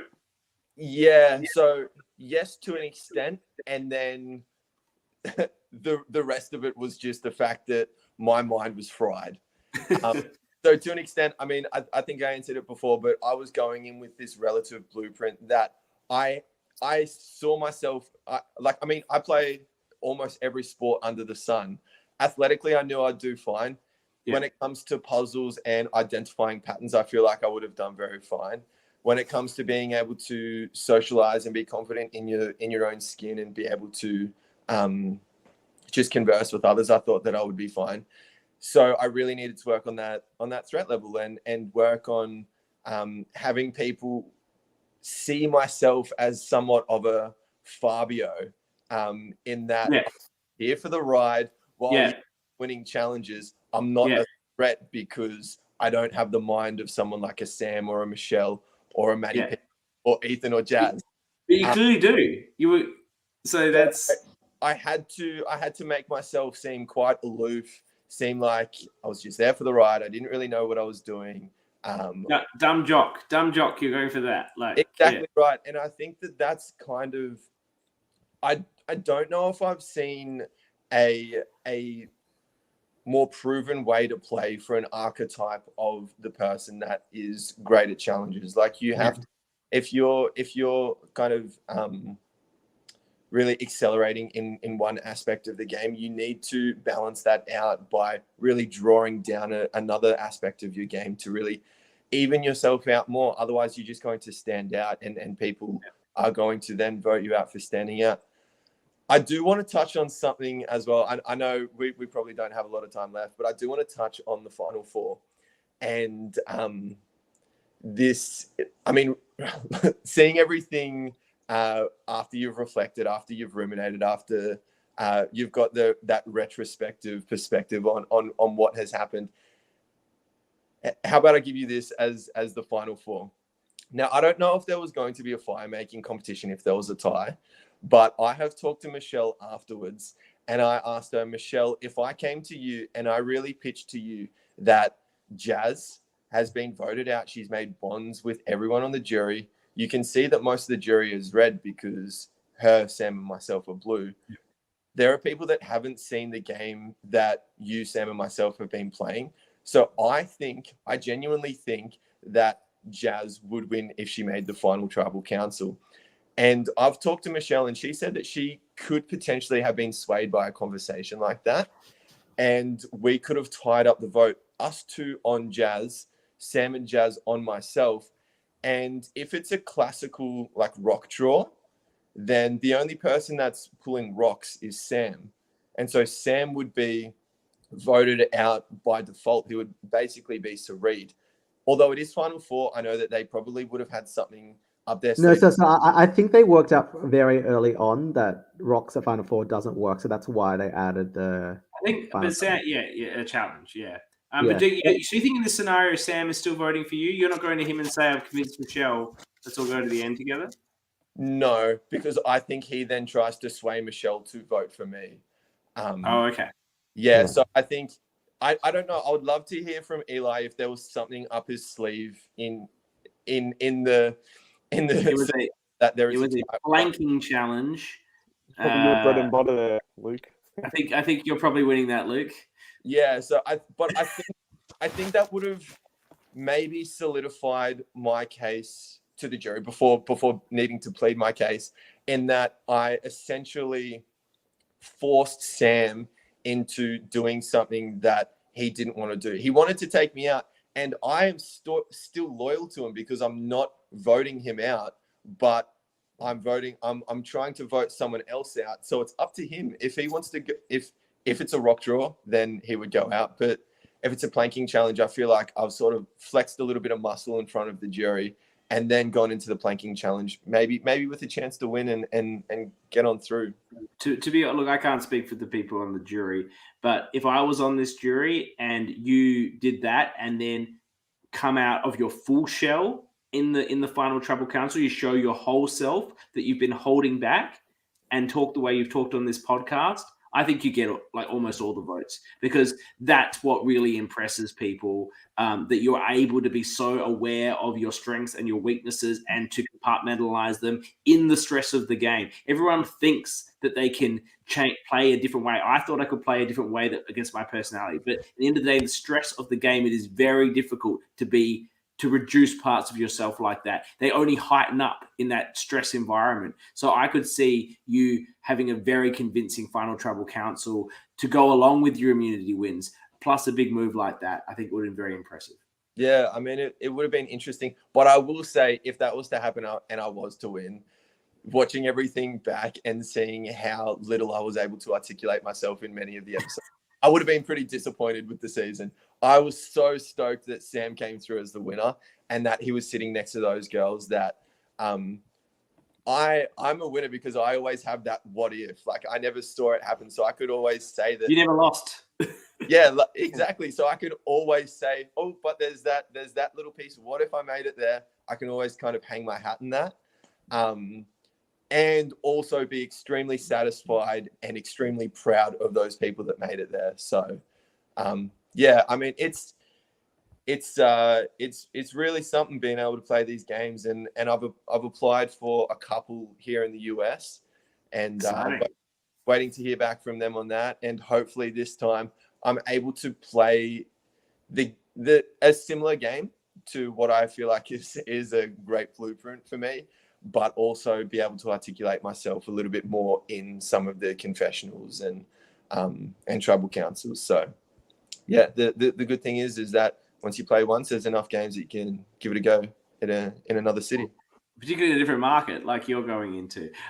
So, look, thank you very much for joining us, Luke. I know it's early and you had to get up early for us. I really, really appreciate that and for what you brought to this season and for this interview. This has been one, I think, the best interviews we've done, just seeing this different part of the game that we didn't see from you. Now, before I close out, Ethan wanted to be let back in to talk to you. I'm giving you 1 minute, Ethan, all right? Because everyone needs to go to bed. Wait, CK, can I just say, and then you guys can kick me out, but I just wanted to thank all three of you, but mainly you, CK, for the fact that I know how much watching a season, how much watching an LRG takes, in that I've not been able to see every episode live when it's come out. So just watching it, being able to set aside the time in your daily schedule to then interview people, write notes, as well as being so involved in all the other seasons that are going on.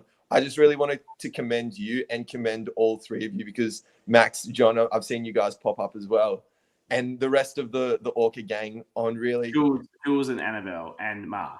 Yeah, in really taking the time to provide myself and everybody else in Sydney Survivor this platform to really speak and really reflect on and enjoy giving our perspective and insight into the games that we played. Like, I mean, this interview has been such a highlight of mine. I knew it was going to be a highlight, but really kind of having that closure and being able to speak on what I want to speak on, and just having that full stop and that final part of the journey, knowing that it's now ended. I just wanted to thank all three of you on being able to create this atmosphere and being able to create this platform for all of us to really enjoy. And just because I know how much it takes from your end in your busy schedule. So thank you. And I really appreciate all that you've done for us. Yeah. Thank It's you, been Luke. a massive Thank you, Luke. Yeah, I was gonna say, it's been a massive pleasure for all of us to watch this cast. Like, I think it's been so fun to see you play. And I think, like, for a lot of us, if we don't get a chance to play the actual game, like this is the closest we get to the real Survivor experience. And I think getting to podcast and kind of reflect on your experience and go through all the what ifs with everyone else. It's such a critical part of the playing Survivor experience. So like, yeah, I think and I also we just love to chat about Survivor and to chat to people who play Survivor. So we thank you for that, and I thank you on that behalf of Jules and Annabelle and Ma, who also participated this season. That was a really heartfelt speech. He just hit you with these heartfelt speeches. It's beautiful. Ethan wants to say something. I'm sure it'll be less heartfelt. I'm going to give you 1 minute, Ethan. No, mine's gonna be really heartfelt. Yeah, Luke, first of all, it's really good to see you. And I loved everything that you said. It was awesome to hear your perspective of things. I just wanted to come on and say hello because we don't get to chat much. And I thought you did a really good job. And I think for you, you've left a really nice, humble, enjoyable legacy on Sydney Survivor. And you're our 4th place Rob Goddess. But in saying that, you got to see Sam win, which is what I would have loved to have done for Matt. And I think it's great that you were able to achieve everything you did. And thank you to everyone else. Oh, thanks, Ethan. Man, thank you, Ethan. I appreciate it. He leaves on a high note. And so does Luke. Thank you for joining us, Luke. We really appreciate you making the time, as we said. So thank you very much for everyone that joined today. It's been a long one, but that happens when we have 2 big players in the game with such fantastic stories and information to provide. 2 very different interviews, but I think both just some of the highlights to me of the season, really. That and meeting Christy, I'd say. Now, we've got there is a live finale on Sunday for those that are interested. I don't know how much of the cast are doing it, probably a Zoom or something, but there's a live finale to be watched on Sunday. And then next week, it will be the final ORCA pod for this season with Jules and Annabelle, and we will be interviewing Michelle, Jazz for the 2nd time, and the winner Sam in a bit of deep dive with the 3 of them. So join us for that. That will be back on Thursday, and I've shared it around. The voting has begun for the top Australian LRG survivors. There's 11 you can rank. I've got a number of votes already. Get in there. I'm going to close it. Like I said, like on the 20th of August. Maybe I'll close it earlier. We'll see. But there's just some clarification about how I'm doing it because there's been some people raising questions. We will be ranking the top 5 in order of your votes and preferences, but the bottom 6, I will not say which was the bottom and which was the one that just missed. We will just cover those seasons just generally because obviously everyone puts a lot of hard work into these things, and no one wants to be seen as the bottom season or the second bottom season. Like, it doesn't invalidate the work that they put in for the maybe one other got better later or what have you. So it'll be really exciting to count down the top 5. I think everyone will look forward to that. But the real goal of this is not to crown a winner. It is for everyone who's joined this community recently to go back and watch some of these seasons that everyone put such hard work into, that had great players and great stories, that didn't have this level of coverage at the time, and that you may not have had a chance to watch. There's not going to be any other Australian LRGs releasing for the rest of this year. So this is a great opportunity for everyone in the community to get behind old seasons of Backyard, Melbourne, Canberra, as well as you probably watch Sydney if you're here, but Brisbane if you haven't had a chance to watch that as well, and to get behind them and get behind these seasons that were made, because there's not anything else coming out this year. We're going to have a whole new year of LRGs coming out next year. I'm sure we're going to have a lot. Eli's asking when Backyard 5 is out. I understand it will not be till next year. I checked with all the hosts before I came up with this concept. So I understand nothing's coming out this year. This is your chance to catch up on the history, get to know the community of everyone that's ever played, and we can make this community better and better and better. So it's not about crowning a winner. It's about giving everyone a chance to have a conversation about all these old seasons that didn't get this sort of love when they came out, because that wasn't just what happened at the time. So I'm really excited about that, and I'm sure I have lots of special guests, of course, my orcas, but other people throughout the show will come on and talk about their season. I'll try and do deep dives with the winners if I can find them, and we'll have a lot of fun things going on for a month. We'll basically dedicate a month to each different show. So really looking forward to it. Get in and vote, and looking forward to catching up with the winner and the runners-up next week. Thank you, Max, as always, for being with me all this season. John, for the couple that you came on, you've been fantastic with your winner knowledge. You've always got fantastic takes with that winner, credibility that I just don't have. That's it really backs you up. I know I'm here to provide the token Asian diversity. It's okay. You did it in spades. You've provided some fantastic content today. Thank you for everyone in the comments, and thank you, of course, for Ethan and Luke. And obviously tune in for the finale, and then we will catch you next week for the final coverage of Sydney Survivor. You have a good weekend.